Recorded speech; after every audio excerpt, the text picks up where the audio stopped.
This is the plugin audit. In this series, I'll be taking a closer look at some popular music production plugins and ranking them.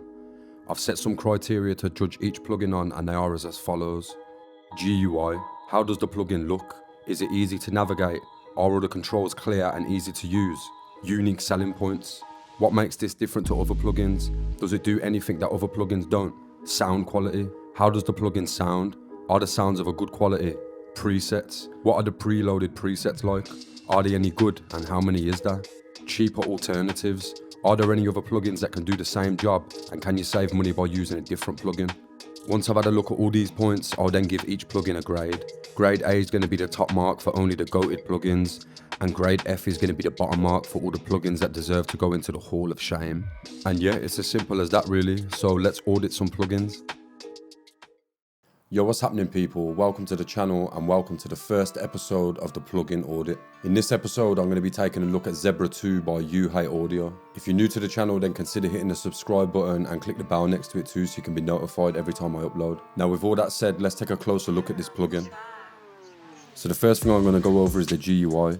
And at first glance, it can all look a bit complicated, but that's going to be the case with a lot of these software synthesizers. The majority of these types of plugins are made with sound design in mind, so if that's your thing, then you're definitely going to love this one. Starting from the top, you're going to see that there's three main sections that you can choose from using these tabs here. The first section on the left-hand side is where you're going to be able to generate sounds and effects, and these sounds and effects can be added by using this middle section.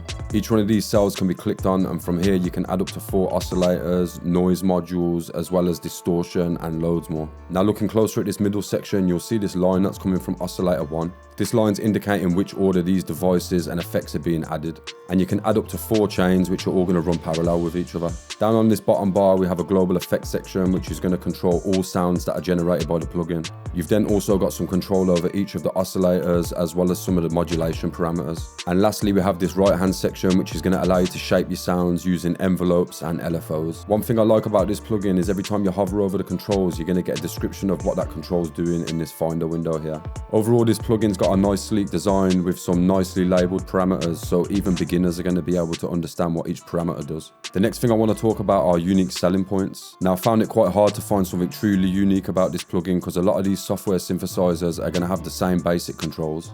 One thing that sets it aside for me is this easier linear processing section here.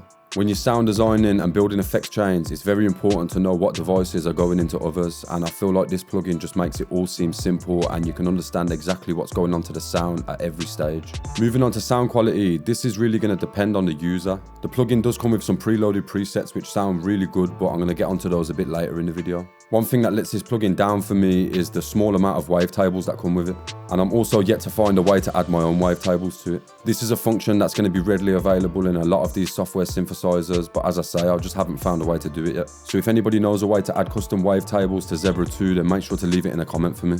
One thing I will say though is the wavetables that come with it sound pretty good. My personal favourites are the sine tree table, the toy piano and the bells flipper wavetables. These wavetables are going to give you a nice base to start designing some really high quality sounds. I should also say that the built-in effects sound really good as well, especially the distortion and reverb units.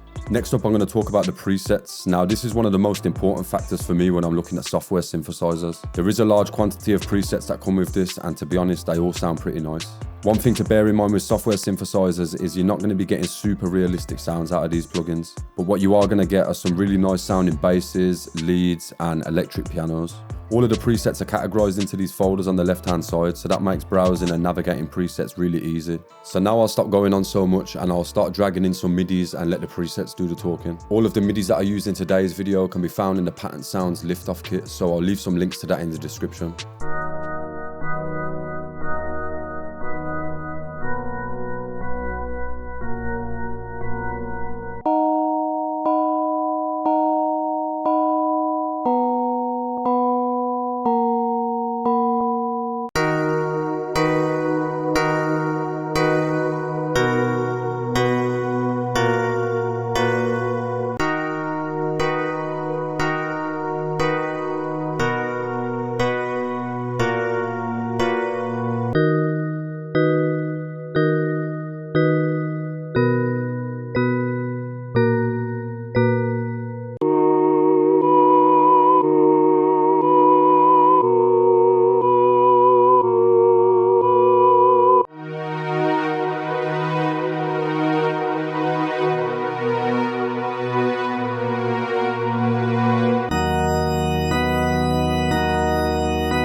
Next up, I want to talk about the price of the plugin and let you know about some cheaper alternatives. ZEBRA2 is going to set you back around €199. And honestly, for this price, I think there's a good few other plugins that you could be using instead of this. Serum by X for Audio can be purchased for only $129, and I think that beats this every time.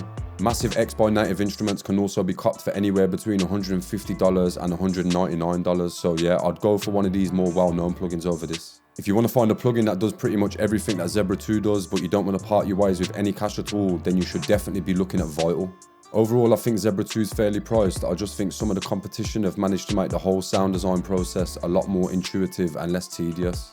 So all that's left to do now is give ZEBRA2 an overall ranking. I do honestly think this plugin's good, I just think there's too many other plugins that do the exact same thing, either easier or for cheaper. So with all that taken into consideration, I'm going to be giving ZEBRA2 a grade C. I think if the developers took a leaf out of Serum and Vital's books, they'd just be able to make the plugin a lot more user-friendly, and this would greatly improve it for me. The other plugins that I mentioned have just made software synthesis seem a lot more easy with visual aids of exactly what's going on and when. And to be honest, that's probably the only feature that I'd want to see added to this plugin. So yeah, that's my take on ZEBRA2. Let me know in the comments if you agree with my ranking, and if you don't, then let me know why.